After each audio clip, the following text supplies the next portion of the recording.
ودلوقتي جه معاكم مع نسرين عكاشة وأشرف الزيات على راديو مصر 887 FM. راديو مصر لكل مصر.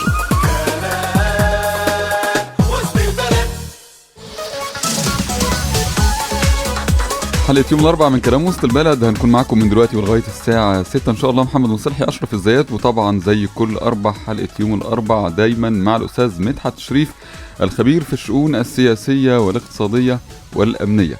منور أستاذ مدحت. أهلا وسهلا بحضرتك، أهلا وسهلا بأستاذ محمد مصلحي، وإن شاء الله تكون حلقة موفقة إن شاء الله. والحوار الوطني ما بين الإذاعة وعدم الإذاعة، وفي النهاية كانت جلسة الحوار في يعني الأجهزة اللي معاك بتعمل عاملة لنا مشاكل. حسسني معايا أجهزة لاسلكي، مش عارف الموضوع ما بين الإذاعة وعدم الإذاعة لجلسات الحوار الوطني، ما بين المطالبة بالشفافية وعدم الشفافية. المهم في النهاية تمت إذاعة جلسات الحوار الوطني إلى آخر جلسة كانت خاصة بمناقشة سد النهضة الإثيوبي وكيفية التعامل يعني والموقف المصري وكيفية التعامل مع سد النهضة الإثيوبي، وزي الكلام اللي احنا شفناه من كام يوم. طيب، هل يا ترى اللي احنا شفناه من كام يوم في جلسات الحوار الوطني بالنسبة لكم كمستمعين وكمشاهدين، هل اللي احنا سمعناه انتم راضيين عنه؟ لو مش راضيين عنه يبقى ايه الجلسات المفروض تتذاع في الحوار الوطني؟ ايه الجلسات اللي المفروض يعني نناقش فيها ايه في جلسات الحوار الوطني وتكون في نفس الوقت مذاعة علشان تحقيق الشفافية؟ وهل لو احنا مثلا قلنا ان في جلسات او في بعض المشاكل او القضايا اللي ما ينفعش تتذاع على الهوا في جلسات الحوار الوطني اللي بتجمع معظم قوى المعارضة مع رئاسة الجمهورية، هل كده ممكن يكون في انتقاص من الشفافية؟ هنعرف كلام كتير جدا عن الحوار الوطني وكيفية إدارة الحوار الوطني، وإزاي نذيع ولا ما نذيعش. ملهاش دعوة خالص بمقص الرقيب، ولكن بيفرض علينا الكلام النهاردة نذيع ولا ما نذيعش بعد آخر جلسة للحوار الوطني تم فيها كلام أكيد ناس كتير جدا كانت معترضة عليه. هنروح سريعا لفاصل ونرجع نبدأ حلقتنا. نكمل يا مصلحي؟ ماشي نكمل يا مصلحي. ما معنى الحوار الوطني؟ ده أول سؤال موجه للأستاذ مدحت. وهل هي بدعة إذاعة الحوار؟ يعني الكلام ده بيتم بره ولا الكلام ده إحنا اللي استحدثناه علشان عصور يعني عدم الشفافية اللي إحنا عشناها وحابين نحقق الشفافية، والمسألة جت بالعكس ولا ماشية في الطريق الصح؟ يعني خلينا الأول يعني إيه حوار وطني من وجهة نظرك أستاذ مدحت؟ هو مبدئيا كلمة الحوار الوطني أو فكرة الحوار الوطني هي المفروض أن الميدان الأساسي بتاعها اللي بيتم التشاور من خلاله والأطراف المشاركين فيها غالبا ما بيكونوا في غرفتين البرلمان الأولى والثانية، مجلس الشورى ومجلس الشعب.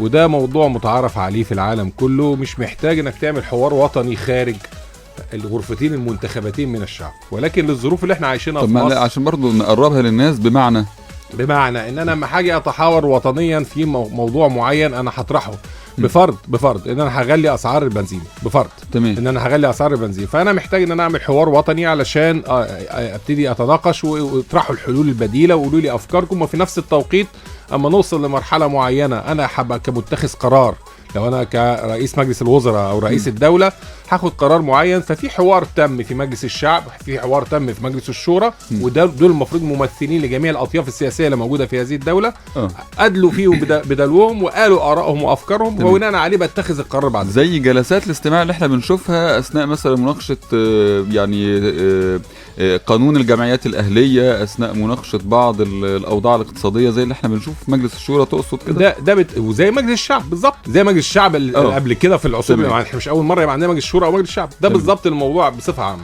انما في ظل الظروف اللي احنا عايشينها ما بعد الثوره، في ظل ان ما فيش مجلس شعب موجود، في ظل ان مجلس الشورى منتخب بنسبه 7% من العدد او النسبه اللي موجوده من الشعب اللي انتخبوا، وان الاطياف السياسيه اللي موجوده مش ممثله جميع الاطياف السياسيه اللي موجوده على الساحه في مصر، فبالتالي فكرة الحوار الوطني ابتدت تفرض نفسها على متخذ القرار، ان هو عايز ياخد نوع من التواصل او يحقق نوع من التواصل ما بين الاحزاب والاطياف السياسيه اللي موجوده على الساحه. فبالتالي ابتدى يحط يطرح فكره الحوار الوطني عشان قوى معارضه اكتر تدخل، قوى سياسيه مش موجوده او مش ممثله في مجلس الشورى برلمان، وفي قوى سياسيه مش ممثله في مجلس الشورى. غالبيه القوى السياسيه تقريبا مش ممثله في مجلس الشورى، اعداد قليله او نسب قليله. فبالتالي بيدي الفرصه ان يبقى في نوع من الحوار الوطني علشان يبقى في مناقشات عن موضوعات تهم مستقبل الوطن خلال المرحله القادمه. ده الشكل العام للحوار الوطني. لو في حاجه خلاف هذا، ويمكن كان الحزب الوطني كان عملها في وقت من الاوقات، ان في احزاب كتير جدا كانت بتبقى غير ممثله، ان احزاب كرتونيه في مرحله الحكم ما قبل الثوره. فكان بيقول طلعت بدعه الحوار الوطني، وابتدى ياخد الاحزاب المختلفه يتشاور معاهم فرادى في البدايه، ثم جماعات، ثم ايديولوجيات، ثم يجمعهم كلهم.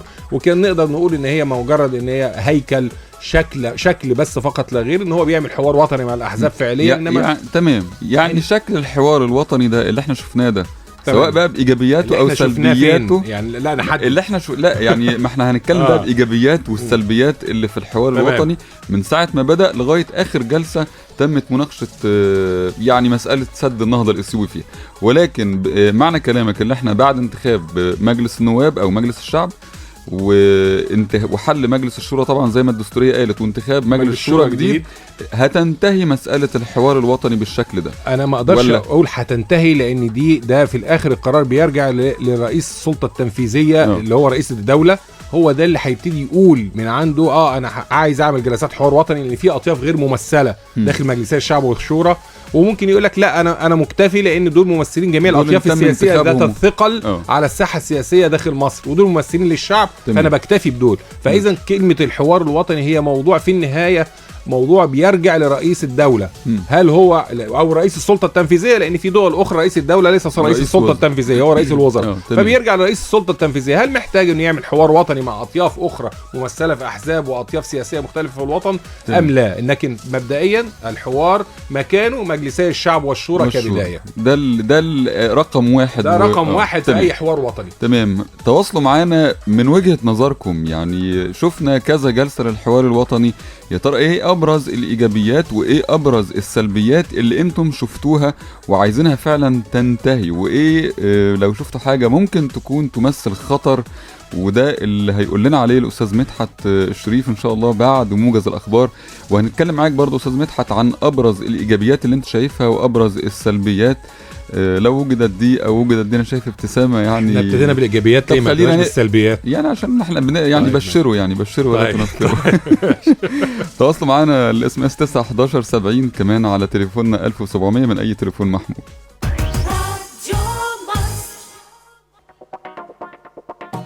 انتم لسه مع اشرف الزيات ونسرين عكاشة وكلام وسط البلد.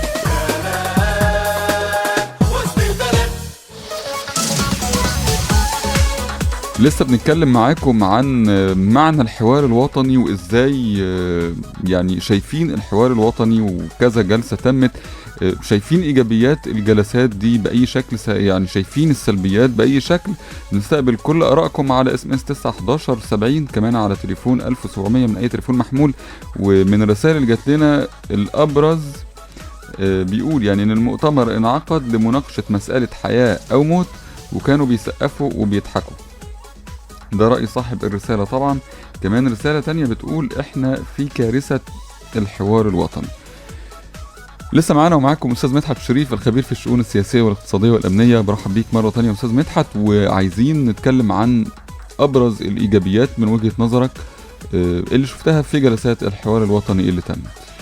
طيب احنا لو هنتكلم على جلسات الحوار الوطني اللي تمت هنستثني خالص الجلسة الأخيرة، لأن دي لوحدها ليها تحليل خاص مبدئيا. يعني خلينا على ماشي علشان بس الوقت ما ينفعش اتكلم فيها بشكل عام. طيب. ما ينفعش دي بالذات، ما ينفعش اتكلم فيها بشكل عام. هنتكلم بشكل عام على الحوار الوطني، يبقى بتكلم على الحوار الوطني بصفة عامة. دي حاجة طبعا اتجاه مستحب، ان انا اسمع آراء واطياف السياسية اللي موجودة في المجتمع. محتاج ان انا اعرف ايا كان، لو عندي حتى فئات مش اطياف بس، زي ما احنا شايفين ان مثلا مندوب الكنيسه بيحضر، في مندوب من الازهر الشريف بيحضر، يعني مش بس احزاب سياسيه، لكن ممكن ادعو شخصيات عامه غير محزبه. تمام. وممكن ادعو ممثلين احزاب. ده في حد ذاته يعني اتجاه محمود، ان يبقى في حوار وطني ونتناقش في موضوعات معينه، ولكن مش كل الموضوعات اللي تطرح بالشكل ده للحوار الوطني بالتاكيد، ولكن بصفه عامه ده حاجه كويسه وايجابيه. من المفروض ان كانت المعارضه تستجيب ويبقى في نوع من التواصل عشان يبقى في راي وراي اخر، مش يعني الامتناع بصفه مستمره وبدون مبررات واضحه عن اجراء الحوار الوطني. ما اعتقدش ان ده اللي هيفقد النظام الحاكم الشرعيه. ده مش منطق. انا شايف حتى من وجهه نظري الشخصيه ده مش منطق. انا شايف ان انا مهم قوي اني اتواصل واتحاور واعترض واختلف ويؤدي ارائي، وانا لو ليا اراء او افكار معينه كمعارضه من الواقعي ان انا اقول وانا قاعد. ما بفرض انا عايز مثلا زي ما بنسمع انتخابات رئاسيه مبكره، ما في جلسات الحوار الوطني نتناقش في هذا الموضوع واطرحه واحطه على الترابيزه واناقشه واسمع الراي والراي الاخر، لان احنا مش في ثوره كل طرف فيها بيقاتل الطرف الاخر. لا، احنا في النهايه بنخضع جميعا لمنظومه سياسيه هدفها من المفترض انه هدفها مصر. الوطن. فده انا بتكلم بصفه عامه. الحوار الوطني حتى الان الجلسات التي تمت من وجهه نظري الشخصيه ايجابياتها ان في راي وراي اخر وبيتسمع، ولكن الراي الاخر بيبقى محدود جدا نتيجه ان جبهات المعارضه اغلبها بتبقى عايز اقول بتقاطع بصفه عامه. يعني حتى فعلا حتى لو مثلا خرج منها حد مثلا زي دكتور عمرو حمزاوي مثلا، زي يعني بعض الاسماء اللي ممكن تخرج احيانا وتحضر، يعني ما بتمثلش قوي من وجهة نظرك ولا بتمثل؟ لا، انا شايف شخصيا المعارضه بصفه عامه مقاطعه. ولو وعليه تعليق على الاخير ده، خلينا اخر جلسه الوطني دي لوحديها خاصه لازم تفصيليه. ده شكل عام ايجابي وده جيد، بس يجب بقى علشان في المقابل ان كشعب اما نشوف ان في حوار وطني بيتم من احزاب معينه بتطرح اطروحات معينه تتناقش والى اخره، انا الاقي في نسب من الاستجابه لهذا الحوار. اللي احنا شفناه ان ما فيش نسب استجابه لهذا الحوار، والنسب بتاعتها ضئيله جدا جدا لاي نوع من انواع الاطروحات اللي اتقدمت من الاطراف الاخرى.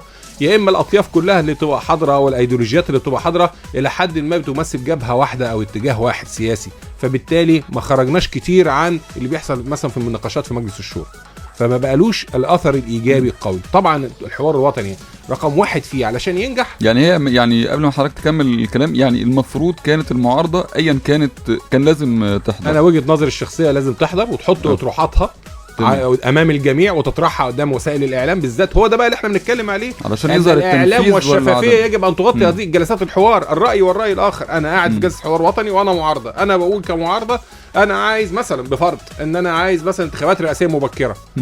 طب ليه؟ علشان كذا، عندي اسانيدي اللي بطرحها في حجه والحجه المضاده. احنا كشعب نستفيد ونقتنع ونشوف راي مين الاوقع علشان نبتدي نسمع هذا الكلام. وفي نفس التوقيت السلطه الحاكمه يجب انها تدي اهميه لهذا الحوار وتستجيب لمطالب الفئات اللي موجوده جواه، واللي بيدير الحوار الى حد ما يبقى راجل يعني ممكن يتصف الى حد ما بنوع من الحياديه علشان تدي للحوار الايجابيه الكافيه. يعني حتى كان السيد نائب الرئيس قبل كده كان هو اللي بيدير جلسات الحوار الوطني في مرحله من المراحل، وبرضه كانت المعارضه يعني بتقاطع هذا الحوار، وان كان الكثيرين افادوا ان فعلا في نوع من الحياديه لاداره الحوار. وكتير قالوا فعلا كان حوار متميز. ومره واحده بعد انتهاء منصب نائب الرئيس بعد الدستور، فبقت اداره الجلسات في الحوار الوطني بقى يعني عايز اقول ما بقتش بالشكل اللي احنا شايفينه الحيادي، او بالشكل اللي بيجمع اطياف اكتر في العدد بحيث انها تقول اراء والراي الاخر، يبقى فيه نوع من الحياديه في السماع لهذا الحوار. ده الشكل بصفه عامه للحوار. تمام. ايه المواضيع اللي المفروض تكون مطروحه على مائده يعني الحوار، وايه لا انا اسف انا هغير سؤالي، ايه المواضيع اللي هتكون وهي مطروحه على مائده الحوار تتذاع على الهوا من وجهه نظرك، وايه المواضيع اللي المفروض اصلا ما تتذاعش على الهوا خالص؟ وعايز ازود بعد اذن حضرتك كمان حاله ثالثه، وهي المواضيع اللي المفروض ما تطرحش اساسا للحوار الوطني ولا على الهوا ولا خارج الهوا. ده رقم 3، ودي بقى طبعا تكون مهمه المجلس الوطني بقى زي ما حضرتك مجلس الدفاع الوطني، او مجلس الدفاع الوطني دي قصه ثانيه خالص. تمام. فخلينا ما هي دي بالتالي ليها ثالث حاجه، دي بقى اللي هي ثالث حاجه وهنخليها لغايه الاخر. ولكن مبدئيا كل ما يخص الامن القومي المصري من حيث مش موضوعات حواريه، من حيث اجراءات يجب ان تتخذ او اساليب اداره ازمه، يجب ان لا تطرح بالشكل اللي احنا شفناه ده بالمره. ولا علانيه ولا بجلسه حوار وطني بالشكل اللي احنا شفناه. في حاجه اسمها مجلس الدفاع الوطني، وده نص عليه الدستور اللي مستفتى عليه من الشعب، ومجلس الدفاع الوطني يجب ان يشكل هذا المجلس اللي احنا لغايه دلوقتي مش فاهمين ليه لم يشكل. والمجلس الدفاع الوطني بيدلي باصوات، كل اعضاء هذا المجلس بيدلوا باصواتهم، وفي النهايه بعد الاصوات دي ما بتتاخد بيتم اتخاذ القرار المناسب لصالح هذا الوطن من خلال اعضاء الممثلين مجلس الدفاع الوطني والخبراء في موضوع البحث. يعني لو بتكلم عن الميه مفيش مشكله خالص، يبقى حاضر معايا وزير الري، ويبقى حاضر معايا خبراء في المياه، ممكن جدا، وهكذا. يعني بس نقدر نكمل في بعد اللينك بعد الفاصل. هنكمل معاك استاذ مدحت، وهنعرف اخر موضوع تم طرحه للحوار الوطني من وجهة نظرك كان المفروض يتم طرحه بالشكل ده عشان ندخل بقى في اخر جلسة للحوار الوطني، ولا المفروض الموضوع ده كان يناقش في مجلس الدفاع الوطني؟ هنروح لفاصل وبنستقبل كل آرائكم على 1700 من أي تليفون محمول، اس ام اس 91170.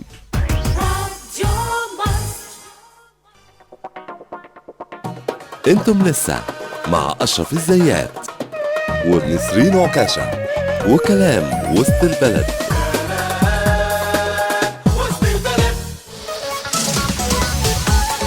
كل آرائكم بنستقبلها على اس ام اس 91170، ومعانا رسالة بتقول اللي يقدم السبت يلاقي الحد، وعدم حضور المعارضة له سبب وهي سياسة التجاهل. رسالة تانية بتقول بإمضاء دكتور سمير كمال، بيقول طالما انتهج النظام سياسات من شأنها الإسهام في انهيار الدولة، وده طبعا رأي الدكتور سمير كمال، فلا نلوم المعارضة في عدم المشاركة أو المساهمة في إفشال النظام الحالي. نرجع مرجوعنا طبعا لجلسات الحوار الوطني، وسؤالنا قبل الفاصل كان ليك أستاذ مدحت، هل آخر موضوع تم طرحه في جلسة الحوار الوطني وسمعناه كلنا على الهوا بكل اللي دار فيه، بغض النظر يعني احنا هندخل في كل التفاصيل طبعا، ولكن بغض النظر هل الموضوع في حد ذاته المفروض كان ينطرح في جلسة الحوار الوطني، ولا ياخد مستوى تاني من المناقشات وإدارة الحوار؟ أنا شايف شخصيا طبعا إن الطرح نفسه أو الموضوع اللي اتطرح ده لا يصلح بالمرة إنه يطرح للحوار الوطني بهذا الشكل تماما. الموضوع اللي تم طرحه أو حوار وطني، يبقى أنا بقول أنا أولا عندي مجلس دفاع وطني، مجلس الدفاع الوطني اجتمعت بيه وخدت التفاصيل الكاملة والمعلوماتية، وكل من له رأي في هذا المجلس يدلو بدلو، وبناخد شكل عام وتصور للأزمة، باخد منها ملخص واقدر في جلسة الحوار الوطني ده لو تصرف، لان ده مش يعني عايز اقول انا بتكلمه ده مش قانون، ولكن القانون ان موضوعات الامن القومي لا تطرح بهذا الشكل. ده رقم واحد. موضوعات الامن القومي تطرح في مجلس الدفاع الوطني اللي هو لسه الذي لم يشكل حتى الان. تمام. لم يشكل حتى الان، وده يعني انا مش لغايه دلوقتي انا مش قادر، علامه استفهام كبيره جدا بالنسبه لي وبالنسبه لناس كتير جدا اللي المتعمقين في موضوعات السياسه. يعني احنا محتاجين نخصص حلقه عن مجلس الدفاع الوطني ومهامه والمواضيع المطروحه فيه، ويمكن حتى وما تقوليش جنت على نفسها براقش عشان عينيك بتلمع كده احيانا بفهمها يعني انا الان عليك بس هو كل ما في الموضوع يعني.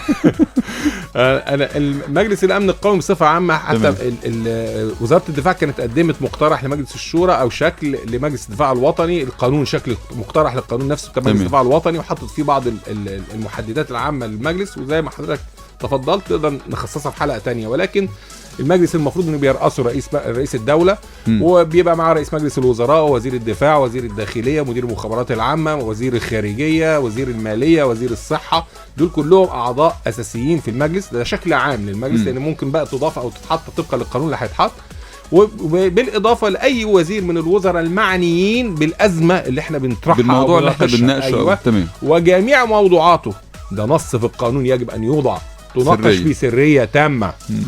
ما ينفعش بقى تتكلم على سيناريوهات التصرف في ازمه زي اللي احنا بنديرها واجيب ناس ما لهمش اي علاقه بموضوعات الامن القومي، مع احترامي ليهم جميعا، كل خبير في مجاله، ولكن كلهم ما لهمش اي علاقه بهذا الموضوع، وكلهم بيدلوا بدلوا بالشكل اللي احنا شفناه ده.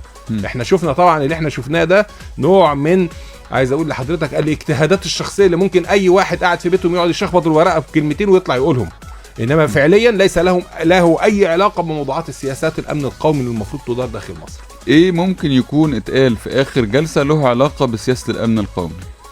لا، ما هو كل واحد انت سمعت طبعا. لا طبعا. انا بكلمك يعني انت سمعت الكلام كله، ومن وجهة نظرك ممكن تقول ده الكلام ده يعني ممكن يتقال علشان لا يتقال، قصد حضرتك يتقال علانية؟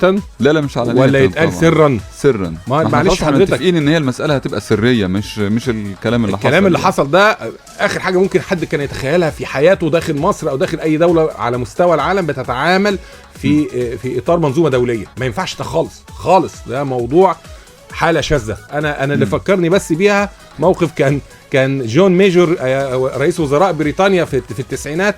الراجل ده كان من حزب المحافظين وراجل ضعيف الشخصية جدا، ومع ذلك نجح بعد مارجريت تاتشر بالظبط.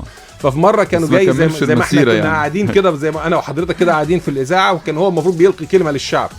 فما الاخ اللي كان قاعد مكان الاستاذ محمد مصلح في الهندسه الاذاعيه فتح الميكروفون وهو مش واخد باله. هو كان واقف قاعد قدام الشكل فهو كان قاعد قدام الميكروفون وببساطه شديده جدا ما حسش ان الميكروفون اتفتح، فهو قاعد بيهرج وبيقول انا مش متوقع ومش مقتنع كيف اختار هذا الشعب رجل ضعيف الشخصيه مثلي لاقود هذه البلاد. وهو بيقول الكلام ده على الهوا، وكانت فضيحه في بريطانيا بالكامل، وفضلت فتره طويله اثرت اساسا على شعبيه حزب المحافظين. واللي زي محمد مصلحي بقى اللي احنا وعايز اقول لحضرتك انه كمان يعني هم 6 سنين ونص كان مع السلامه وبالعافيه كمان. فانا اللي عايز اقوله ان دي فضيحه، اللي حصلت دي فضيحه بجميع المقاييس، فضيحه. ما كانش مقنع بالمره ان احنا نذيع الكلام ده على الهوا، ومش مقنع بالمره ان انا اطرحه اساسا على الاطياف السياسيه ولا الشخصيات العامه اللي كانت موجوده، لان هم مش متخصصين ومش هيفيدوا بكتير. الاجتهادات الشخصيه اللي قالها كل واحد، نسيبنا بقى عن الهوا. الاجتهادات الشخصيه اللي قالها كل واحد كلها اجتهادات الى حد كبير غير واقعيه. مش عايز اقول انها تبقى يعني ممكن البعض منها كان مضحك. ممكن حد هيجي يقول لك يا استاذ مدحت ممكن قوي كان يتناقش الكلام ده.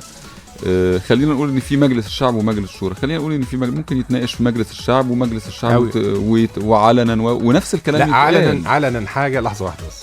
لا ما هو يتناقش في مجلس، يعني هيتم في لجنه الامن القومي بتنعقد في مجلس الشعب عشان تناقش موضوعات الامن القومي. دي ليها درجه سريه، والناس اللي قاعده جواها بيبقى ليها درجه سريه. يعني برضه موضوعات معينه. ايوه، وعلى فكره ومش كل الموضوعات. يعني احنا نفسنا بنقول ان مجلس الدفاع الوطني المفروض بيبقى من ضمن الاعضاء بتوعه رئيس لجنه الدفاع والامن القومي في مجلس الشعب وفي مجلس الشورى. دول يبقوا حاضرين، انما ما بتطرحش برضه في اطار اللجنه كلها. يعني حتى في مجلس الشعب او مجلس الشورى ما ينفعش يتم مش كل الموضوعات انما هي طبعا هي معنيه. يعني لما حاجه اقول على سبيل المثال حضرتك انا هقوم بعمليه ما وتكلفه العمليه دي كذا وليها ارهاصات كذا وليها، باخد الملخص العام وبطرحه لجنه الدفاع التفاصيل والكلام اللي ممكن يكون فيه خطر على العمليه وعلى تنفيذ العمليه. مش صح بالمره طبعا.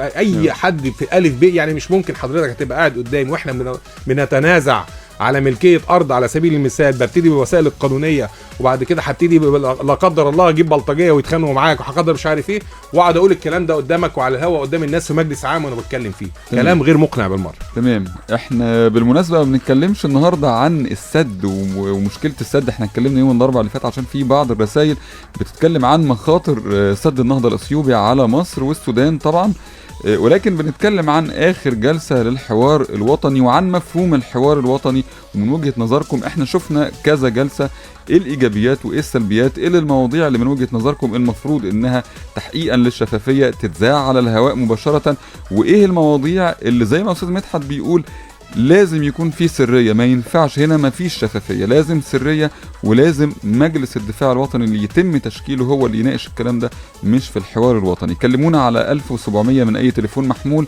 كمان SMS 91170. بعد نشرة الاخبار هنكمل كلامنا مع الاستاذ مدحت الشريف خبير الشؤون السياسية والاقتصادية.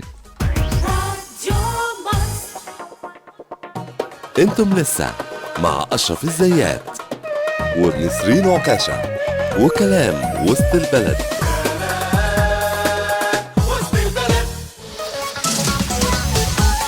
راجعين بنكمل معاكم حلقتنا في كلام وسط البلد. لسه معانا الاستاذ مدحت الشريف الخبير في الشؤون السياسيه والاقتصاديه. استاذ مدحت، مناقشه سد النهضه الاثيوبي متفقين خلاص، المفروض ان المناقشه دي كانت تتم بشكل يا اما سري لو خلاص احنا ما قدمناش غير الحوار الوطني، مش مذاع. ما هو ده مش يعني ده مش مطروح ده بالظبط يعني. يا اما في مجلس الدفاع الوطني زي ما حضرتك بتقول بالظبط حضرتك يعني.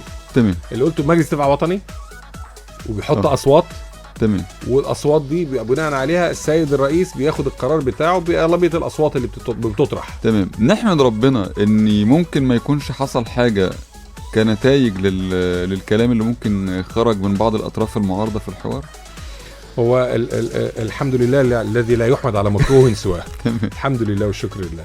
لا طبعا انا عايز اقول لحضرتك حاجه، طبعا اتالف من كل الاطراف اللي تدخلت في الحوار الوطني، كان طبعا كلام غير لائق بالمره وغير مقبول بالمره، وليس له علاقه اساسا بموضوعات الحوار، بموضوعات الامن القومي.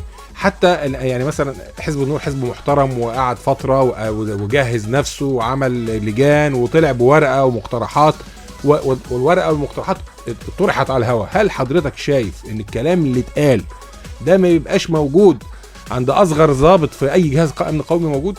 ان نتكلم عن الاثنيك جروبز او تكوين الجماعات اللي موجوده في اثيوبيا، ولا تكوين الجماعات اللي موجوده في كذا، او زي ما بنقول الاسلحه ومداها وامكانياتها وقدراتها، او اجهزه المخابرات وامكانياتها. الكلام ده كله كلام مش هيقدم ولا هيؤخر، ومش هيزود معلومه لحد، مع احترامي للجميع. احنا عندنا اجهزه امنيه في مصر قوية للغاية في إطار حماية الأمن القومي، قوية للغاية يمكن البعض لا يتخيلها. فمش هيبقى محتاج إنه يسمع إنه إزاي يقدر ينفذ عملية عسكرية، ولا محتاج يسمع إنه إزاي يجيب طيارة علشان يعمل بيها مش عارف إيه. لا، الكلام ده كله كان لا قيمة له ولا داعي له بالمرة، ولن يقدم في الأمر شيء. كل ما في الموضوع ان كان زي ما قلت لحضرتك ان اسلوب الاداره بتاعه الموضوع ان اجتماع لمجلس الدفاع الوطني بعد تشكيله ووضع قانون يشكله فعلا، واجتماع ليه ويحصل نوع زي ما احنا بنسميه اورينتيشن، بمعنى توعية للأحزاب والأطياف السياسية، ويقول إن إحنا ملابسات الأزمة عندنا 1 2 3 4. سد النهضة ده فعلا ضار بينا، يعني إحنا غدا النهاردة كل واحد يقول لك لا ضار لا مش ضار، لا ضار لا مش ضار. لا، أنا عايز من كلام مباشر كان في حوار الوطني كان يتقال بعد الدراسات المستفيضة ان سد النهضة ضار بمصر وتأثيراته 1 2 3 4 5 6. احنا هنتحرك في اتجاه الدبلوماسي، وان شاء الله من خلال الاتجاه الدبلوماسي هنشوف ايه اللي ممكن نعمله، ولكن جميع الخيارات متاحة. كان كفاية جدا عملية التوعية للأحزاب السياسية والأطياف بهذا الشأن. احنا مش محتاجين منهم إضافة، لأن محدش أضاف حاجة. اللي قالوه ده كله اي حد ممكن يقوله لو بص على النت في 3 ثواني، اكثرهم تعمقا.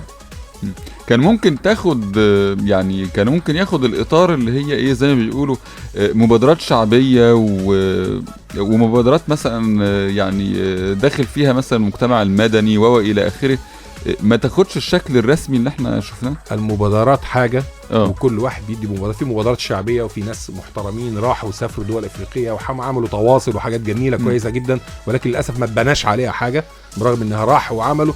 السلطه التنفيذيه او الحكومات المتعاقبه من ايام الدكتور عصام شرف وما بعده كل دول ما عملوش حاجه من ساعتها، يعني حصلت مبادرات شعبيه وراحوا. لكن انا تاني بحدد الموضوع خاص بالامن القومي في مجلس بيقرر، وفي توعية ممكن للشعب يتقال له سيناريوهات 1 2 3 4 بحيث الناس تبقى فاهمة وعارفة ايه اللي بيحصل. انا عايز اقول لحضرتك حاجة هي مش سر، احنا كام ازمة عدتها مصر وكام خلاف حدودي عدى على مصر في اماكن مختلفة بدون ما نخش في تفاصيل، منها طابة على سبيل المثال الكيلو.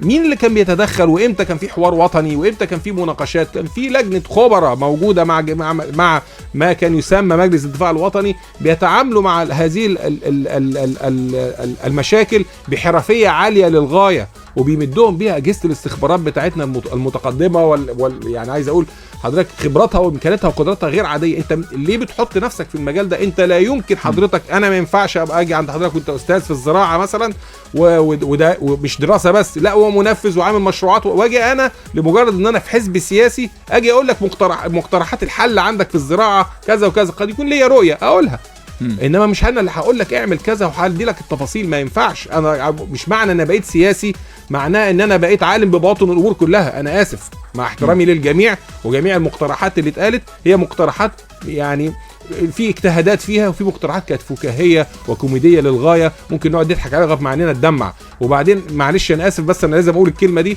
اذا كان ده الفكر بتاع البعض منا اللي بتتكلم فيه قوة سياسية قالته قدام الناس وبتقوله، فأنا آسف جدا. يعني أنا عايز أقول لحضرتك هو مين البديل؟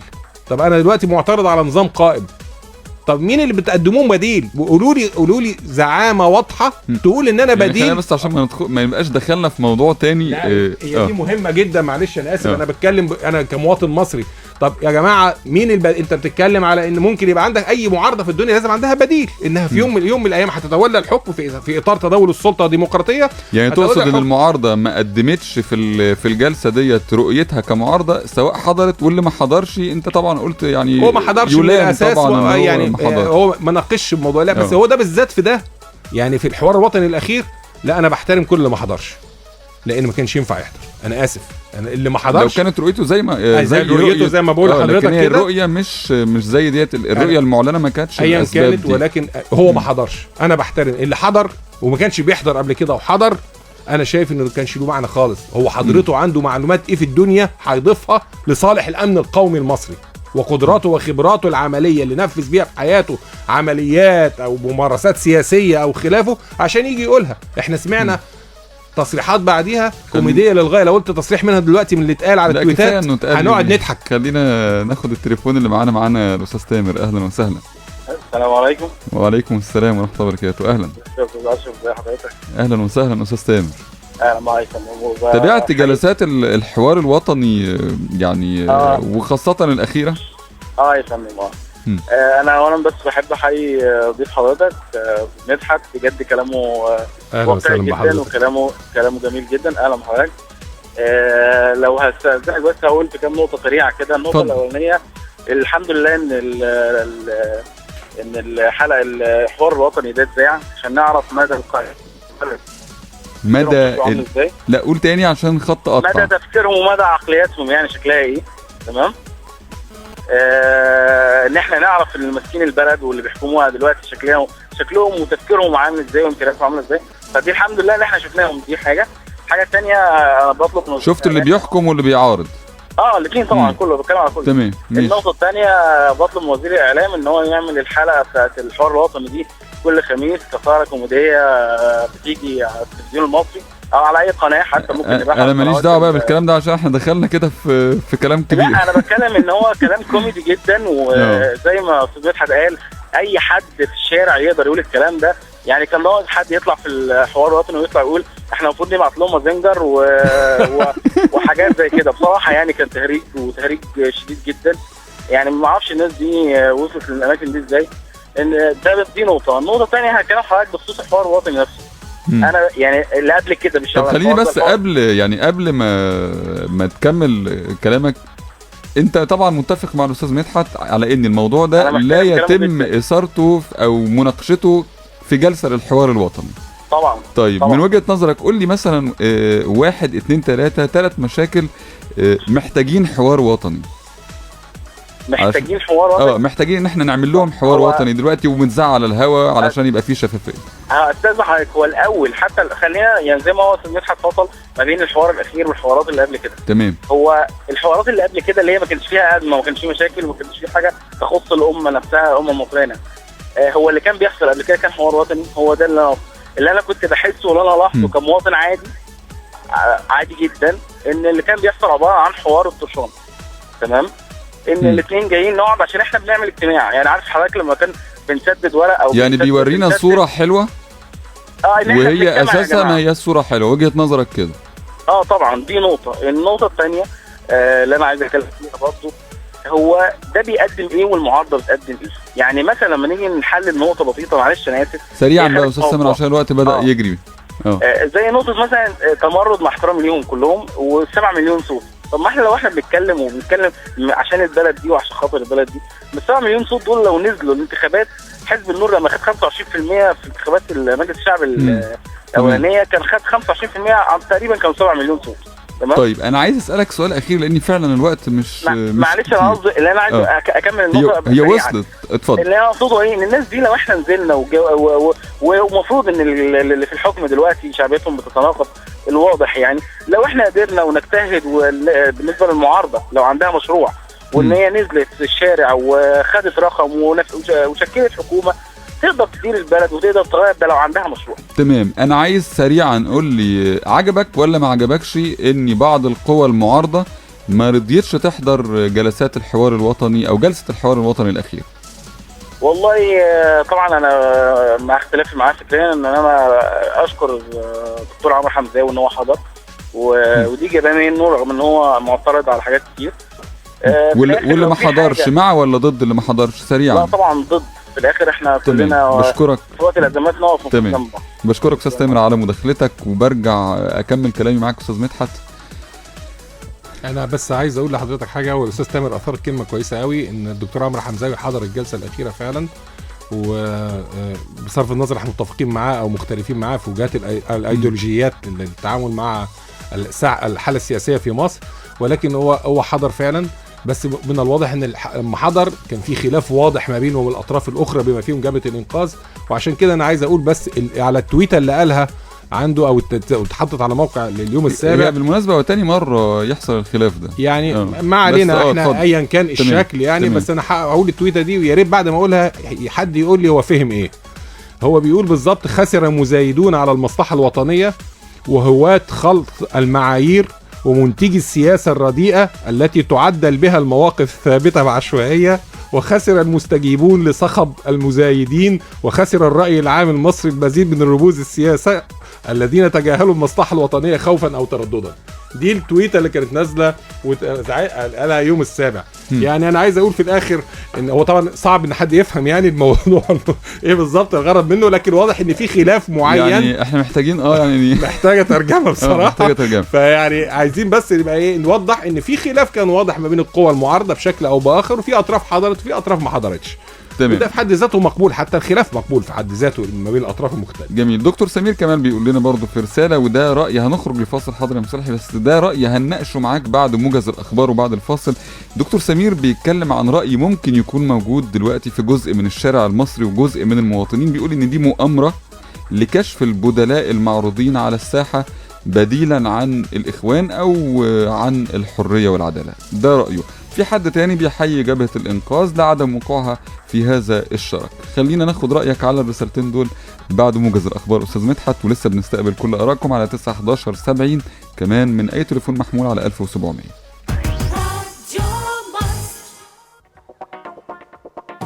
انتم لسه مع أشرف الزيات ونسرين عكاشة وكلام وسط البلد.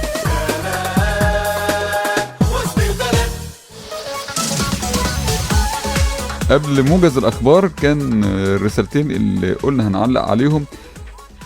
في بعض الآراء اللي زي دكتور سمير كمان بيقول إن دي مؤامرة لكشف البدلاء المعروضين على الساحة بديل للإخوان كنظام حاكم أو بديل عن الحرية والعدالة. وزي ما حضرتك يعني ممكن ولا مش ممكن الكلام لا ده؟ أنا مش يعني طبعا عملية الاحتمالات أو نظرية الاحتمالات قائمة في كل شيء، ولكن وجهة نظري الشخصية أنا ما أعتقدش بالمرة إن دي مؤامرة. ده واقع، ده واقع تماما ان هو سقطه حصلت، وان الموضوع ده وبيتكلم عن الاطراف اللي كانت موجوده بتمثل المعارضه. كانت يعني على حسب مفهوم الرساله وعلى حسب طبعا ردود الافعال اللي احنا شفناها برضو في الشارع مفيش رؤيه. يعني خليني اقول زي ما بقول لحضرتك، هي اولا واخيرا هو خطا حصل، خطا بين وقاسي وخطا قاتل مش خطا طبيعي. المعارضه ما فيش حاجه جديده. انا راجل ليه بعد سياسي، الراجل اللي عنده بعد سياسي مش هيعرف في سياسات امن قومي ولا يعرف في سيناريوهات التعامل وخلافه. انا ما اعتقدش انها دي مؤامره مدبره، بل بالعكس ده انا شايف انها خطا حدث من مؤسسه الرئاسه، بان الموضوع ده اعلن على بالشكل ده، لان في معايير واضحه ومعروفه في اي اجتماع بيبقى حتى في الوزارات للدعوه للموضوعات الامن القومي. من وجهه نظرك خطا اساسا خطا. انا شايف تماما ان الدعوه للحوار خطا، واذاعتها طبعا ده خطا قاتل ويجب ان يحاسب. طيب. من وقع في هذا الخطا. هرد عليك بالمهندس سيف بيقول امننا القومي ينتهك في التوك شو، تمام، ويشتكوا من عدم الشفافيه، وعندما يتم تناول اطار المشكله علنا لاظهار تماسك الامه ووحده موقفها يتخاذلون. لا طبعا هو ده مختلف تماما. موضوعات التوك شو يعني هو بيقول، يعني خلينا بس انا معلش قطعت انا حضرتك. فاهم. هو بيقول لا، الموضوع ده كان لازم يتذاع، وكان لازم يبان كده المعارضة ان هي متحدة مع مش عارف الحكم، يعني الاطراف، خلينا نقول الاطراف السياسية كلها، ان هي متفقين على ان الموضوع ده امن قومي ومتفقين على بعض الحلول. خلينا ناخدها من وجهة النظر من ناحيتين. وجهة النظر ان هي ان كان لازم يذاع علشان البرامج اساسا بتنتهك، او الامن القومي بتاعنا بينتهك في التوك شو، فانا لازم اعمل ده علشان ابين ان في حوار وطني. طيب اللي بينتهك في التوك شو ايا كانت تصورات، فتصورات اطراف غير مسؤولة. انما اما اجي ابقى قاعد مع رئيس السلطة التنفيذية في هذه الدولة وبتكلم في مؤتمر رسمي وبقول رؤيتي كرئيس حزب، وبتناقش عن رؤية الحزب بتاعي اللي هو ليه نسبة موجودة في البرلمان او ليه تمثيل معين او فاذا في النهاية انا دخلت في الشكل الرسمي مش في اجتهادات. اللي بيقول في التلفزيون يقول اللي يقوله، ده بيتكلم من جرايد، من ورق، من اي حاجة، بيقول اللي هو عايزه. والله انا لو شايف ان هو بينتهك سياسات الامن القومي وفرط في اسرار عسكرية او امنية، والله اقدر اقاضيه واقدر الجهات المعنية تبتدي تتعامل معاه. لو ده شايف. بس اقول بقى وجهة النظر الثانية. لو انا عايز في النهاية ابين، لو وجهة النظر بالطرف الاخر بتاع ان انا عايز ابين ان في حوار وطني وان في تواصل ما بين مؤسسة الرئاسة ومن الاطياف السياسية المختلفة في هذه الدولة، في موضوع تاني غير ده. او زي ما قلت لحضرتك من البداية ان بعد ما باخد الخلاصة من مجلس الدفاع الوطني بعمل اورينتيشن، بعمل عملية توعية، بوضح لهم في اطار الشفافية ان احنا عندنا مخاطر 1 2 3 4. يعني حتى في الجلسة دي ما تقالش هل هو فعلا خطر ولا مش خطر. تمام. مدى تأثيره علينا ايه ما تقالش لغايه دلوقتي. تمام. قبل ما ناخد التليفون بس، دكتور شهاب عبد الصمد او الاستاذ شهاب عبد الصمد بيقول تحياتي الصادقه، أأمل بيان الفرق ومهمات مجلس الدفاع الوطني بداية من عهد السادات، وأين هذا المجلس الآن، وبين مجلس الأمن الوطني، مجلس الدفاع القومي ومجلس الأمن الوطني. يعني هو مش موضوعنا النهاردة، واحنا قلنا ان شاء الله هنخصص حلقة عن المواضيع دي.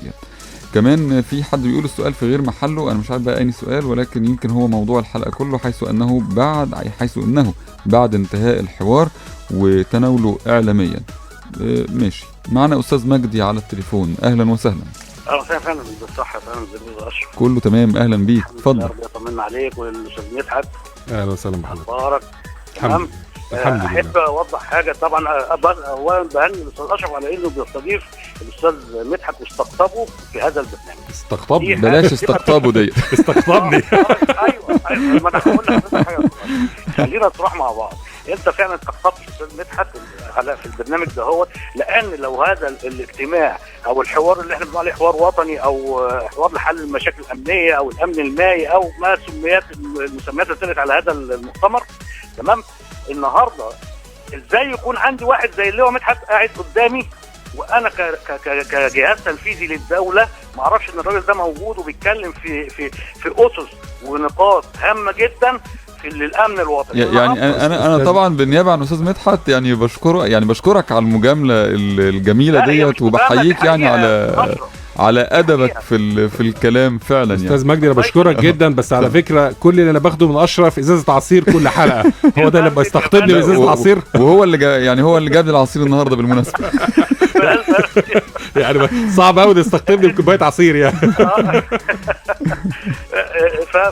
هو فعلا يعني استاذ مدحت احنا برضه بنوضح يعني ان هو يعني الراجل يعني خبير في ما شاء الله يعني في حاجات كتيره جدا، واحنا بنستغله لان هو متطوع بوقته ده من فتره كبيره معانا، بنتفق معاه على مجموعه حلقات وبنريح شويه يعني كده. الله يبارك لك يا استاذ اشرف. وبعدين لاحظ يا استاذ اشرف من 10 شهور تمام بدات حلقات كلام وسط البلد مع الاستاذ مدحت في برامج المائيه التنمويه، تمام، برامج حمايه شهود، برامج محاربه الفساد، برامج كذا برامج كذا برامج كذا. انت حافظ يا بيه، انت حافظ كده. يا فندم انا قلت لاستاذ اشرف قبل كده في حلقه سابقه انا متابع جيد، يعني اكاد اقول على نفسي ان انا متابع ممتاز يعني البرنامج ده بالذات. يعني استاذ اشرف بصراحه واستاذ نسرين طبعا قايمين بالواجب في البرنامج ده، واستاذ ايمن عاشور والصياد وكل الناس الجروب اللي موجود ده كله. استاذ مصلحي بلاش استاذ مصلحي عشان ما نتفهمش غلط. طيب خليني سريعا بقى اخدك لموضوعنا النهارده رايك من بدايه جلسات الحوار الوطني ونهايه جلسه الحوار الوطني الاخيره، رايك بشكل سريع تدي كام من 10 للي حصل كله؟ من اول ما بدأ لغايه اخر جلسه. ده انا هبدأ لك من ساعه ظهور مشكله سد اثيوبيا، سد النهضه من بدايتها. احنا خدنا للاسف الشديد حكومات مصر المتتاليه، تمام، من ساعه حسني مبارك لغايه النهارده واخده ماينس 10 يعني انت واخد حاجه ماينس 10 يعني ايه؟ يعني انا بعدت عن الصفر خالص كمان. مش مقتنع بالاداء تجاه المشكله دي. الكلام اللي قاله استاذ مدحت النهارده بيقول ان احنا المفروض وضع زي دوت مشكله حصلت دي، انا ليا 1 2 3 4 لغايه ما اوصل للحل بتاعها. وفي عندي ناس خبراء، وقلت زي ما قلت قبل كده خبراء مصريين يا فندم، انا عشت بره كتير، خبراء مصريين بيشار اليهم بالبنان. تمام. فالمفروض انا استقطبهم. ازاي انا اطلع اجيب واحد مثلا من رئيس حزب هو بيقولوا عليه مثلا سياسي ايا كان بقى المسمى بتاعه فلان او علان، تمام؟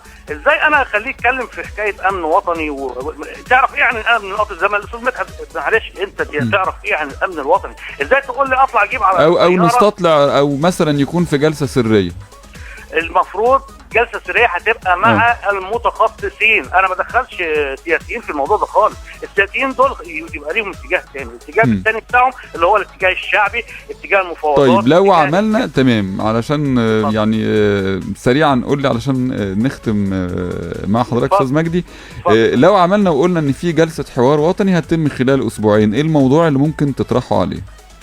الموضوع اللي اطرحه عليه كيفيه لم الشمل، وكيفيه لم الشمل يعني خلينا بعيد عن لم الشمل، خلينا بعيد عن لم الشمل. طب احسن نحط معضله ويتلم عليها وتبني عليها الحوار الوطني اللي هو من اسبوع او اسبوعين. تمام، يعني خلينا نقول ان جلسه الحوار الوطني اللي انت بتقترحها مصالحه ولم الشمل ما بين الاطراف السياسيه كلها.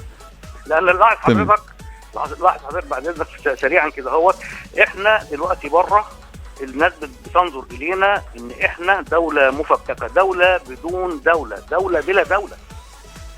انت واخد حضرتك بالك من المسمى دوت؟ وبعدين على فكره الكلام ده مش خليجي بقى ونقول الدول الخليجيه لا يعني هي وجهه نظرك لا. تماما وصلت. انا طبعا بشكرك استاذ مجدي على مداخلتك، شكرا جزيلا، وبكرر طبعا شكري ليك على الكلام الجميل اللي قلته في حقنا وحق البرنامج وحق طبعا استاذ مدحت. طبعا مصلحي بيقول لنا هنختم حلقتنا قدامي 3 دقايق بالظبط، احنا الاثنين سمعنا. طيب كلمة أخيرة تحب تختم بيها الحلقة أستاذ مدحت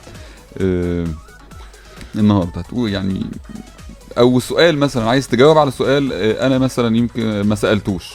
لا وأنا عايز أقول لحضرتك إذا كنا أخطأنا خطأ قاتل واعترفنا بخطأنا في اللي حصل في جلسة الحوار الأخيرة، مش من المنطق دلوقتي ان انا كل اللي افكر فيه دلوقتي ان بس في الازمه بتاعه اللي ترتبت على ان انا اذعت حوار وطني بهذا الشكل ودخلت تفاصيل بتاعه الامن القومي. انا عايز الاول افكر دلوقتي هعمل ايه في ازمه سد النهضه. تمام. ازمه سد النهضه ازمه قاتله لهذا الشعب، ازمه ستؤثر على مستقبل ومقدرات هذا الشعب. مش عايز اقول الاجيال القادمه، لا الاجيال اللي عايشه دلوقتي ووراها الاجيال القادمه، وسنحاسب جميعا على المشاكل التي ستحدث نتيجة ان هذا السد سيؤثر على مقدراتنا من المياه ونصيبنا وحصتنا. البلد دي هتوصل لمرحلة الجفاف لو ما اتخذناش اجراءات سريعة في اتجاه الحل. عندي سؤال سريع واجابة تكون سريعة. هل تتوقع تبعات من يعني نتيجة للكلام اللي ممكن يكون اتقال في الحوار الوطني يمس دولة او 2 أو 3 تبعات في الفترة اللي جاية؟ التبعات هتبقى تأثير بس على اتجاهات الدولة، بأن دي قوة سياسية اللي من المفترض أنها من المفترض مرة تانية أنها نخبة، ولكن أنا لازلت بقول من هي النخبة في مصر؟ احنا محتاجين تعريف دقيق ليها. للأسف الشديد احنا مش شايفين ان النخبة دي تعريفها دقيق.